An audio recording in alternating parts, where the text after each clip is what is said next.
The this worm fly, which I hope will be the last one I ever have to design, since I have about 200 in my fly box,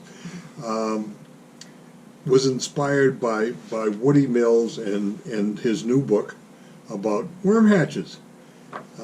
Woody put his knowledge as a native Cape Codder into this little volume. It tells you a lot about how difficult these worm hatches are to find and how difficult they are to fish, how difficult it is to predict when the worms are going to be active. He tried and designed a bunch of flies, and in this volume, as you can see on the back cover, he designed a worm pattern, a floating, quasi-floating worm that has been very effective for him. I rebelled a little bit at the difficulty of tying the hackle on the bottom the way he does that, and you can refer to copies of his book to see just what he was talking about.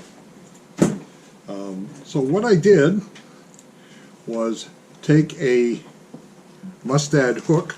Let's see, this is a 34011, and I bent it upwards about 20 degrees, about a third of the way back from the eye of the hook towards the bend. And then, as one would typically do starting almost any kind of fly, wrap the whole shank with tying thread to form some sort of a base to put everything on.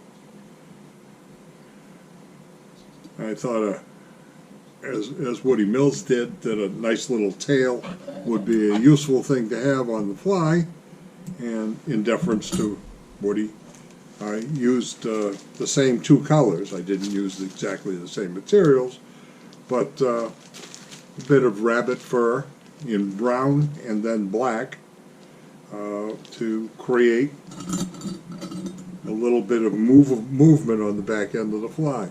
You might note that, contrary to what I've done in the past on most other fly patterns, this is a longer shanked hook. I tend to use very short shanked hooks on virtually everything else I've done, and I haven't really had any problems with hooking fish, but they do have a bit of a problem in making the fly maintain its visual length.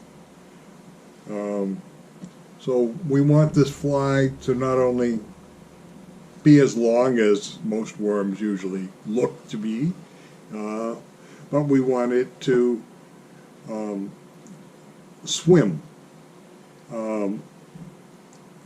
When I put this tail in place, which is a bit of rabbit fur tied in first in brown and then in black, these little bits of fluff on the back end will wiggle a little bit as this moves. We'll talk about the rest of this design as we go along. But first the brown and then the black. And these I'm just taking fur from rabbit strips, which is the rabbit fur I happen to have. And it works just fine. So it's multi-purpose stuff. And you can see that I've been taking the soft fur off the bottom just to reduce the bulk.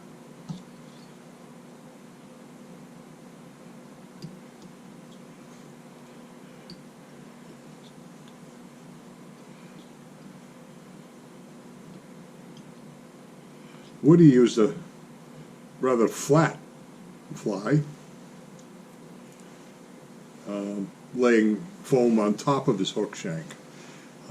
My preference was to create a more rounded shape, but one that would swim towards the surface and create some surface disturbance like he tried to accomplish. And I did that a bit differently. I took a bit of foam sheet. In this case it happens to be foam sheet that's sticky on the back, but it doesn't need to be. It just happens to be what I had, and I thought I could use that quite well. So having tied the tail in, I bring the thread up towards the front of the hook shank and leave a gap of maybe 1/8 of an inch toward the eye. And I take this foam, sticky side down in this case, for no particular reason, and tie it in, and then come back towards the back of the hook, creating segments along the way. Now, one layer of this foam certainly wouldn't float a hook of this type, and 2 layers probably won't float it. But then Woody's fly doesn't float completely either. When it's retrieved, it works its way towards the surface. The reason for bending this hook shank is to achieve the ability for this fly to swim towards the surface.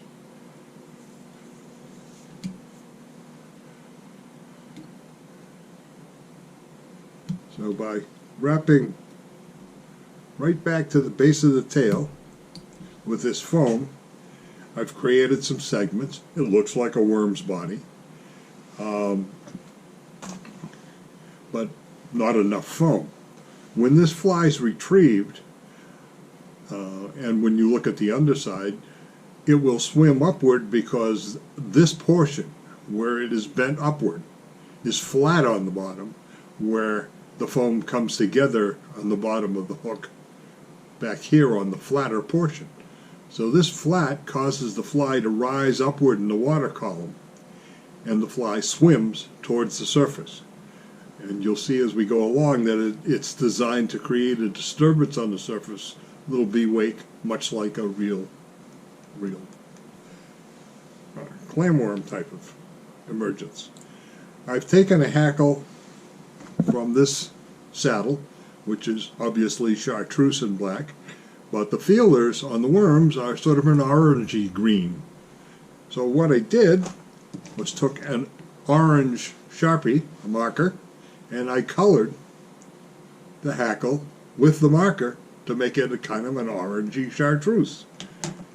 Instead of buying something and dyeing the whole thing, I tied this in right at the last segment.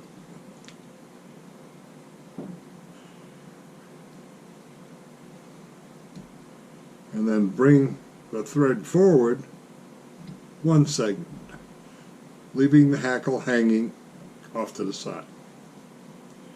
Being careful to peel my rabbit off the back side of this, because it tends to want to stick to the foam. Bring the foam up, and using the position of these segments underneath as a guide, and making the segments on top larger, I work this foam forward,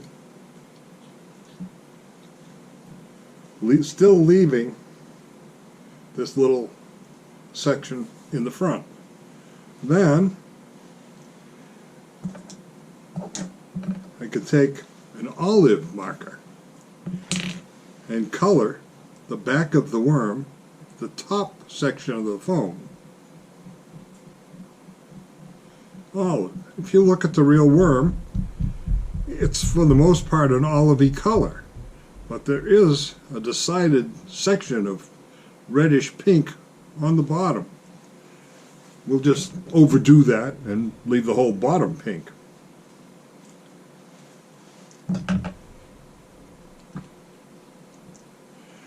Then take my colored hackle and wrap that right through the segments I've created,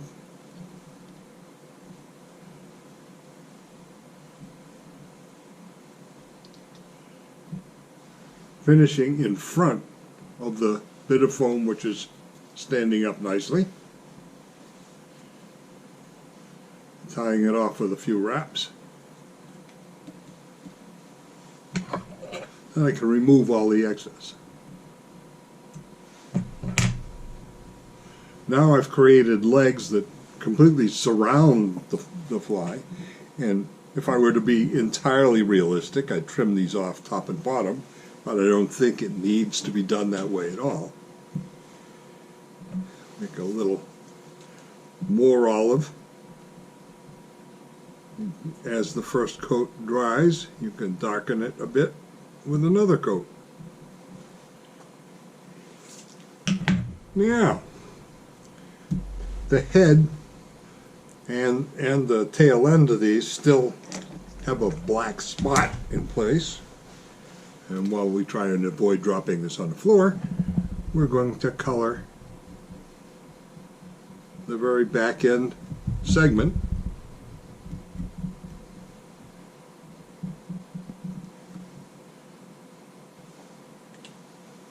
black. Then we're going to take a bit of black chenille. You've seen me do this perhaps with other patterns to make the head of this creature appear black from below and very distinct.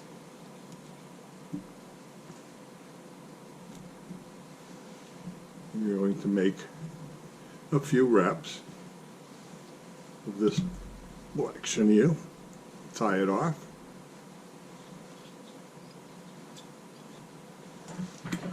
remove the excess,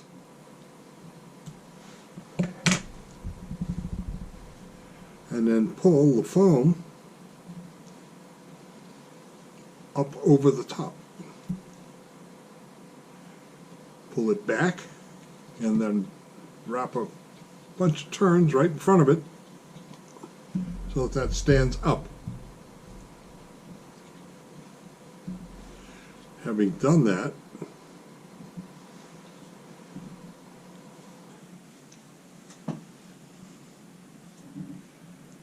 tie it off.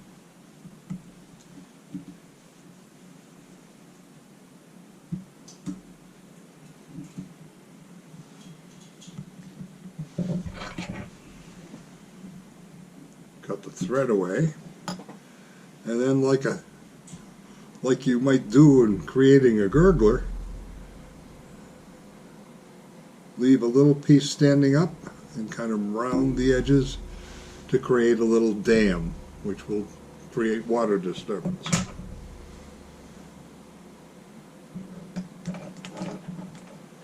Then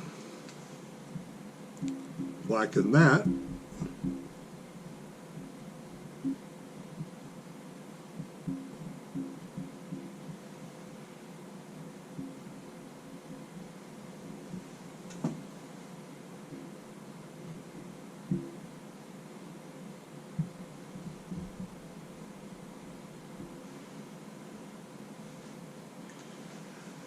And there you have a very simple, very quick tie of an elongated body worm that will swim to the surface, create a disturbance as it swims, create a little action in the back, and these hackles, as they do with Woody's fly, will create disturbance on the sides of the fly, which you can see with the real thing in a bit of shallow water as it moves along. So all of the activity of a swimming worm is probably better represented with this fly than it is with most other imitations. The question is, will it catch fish? And that's an answer we do not know. This is a new pattern. I hope you will tie some, try them, and let us know how well they work. Good luck.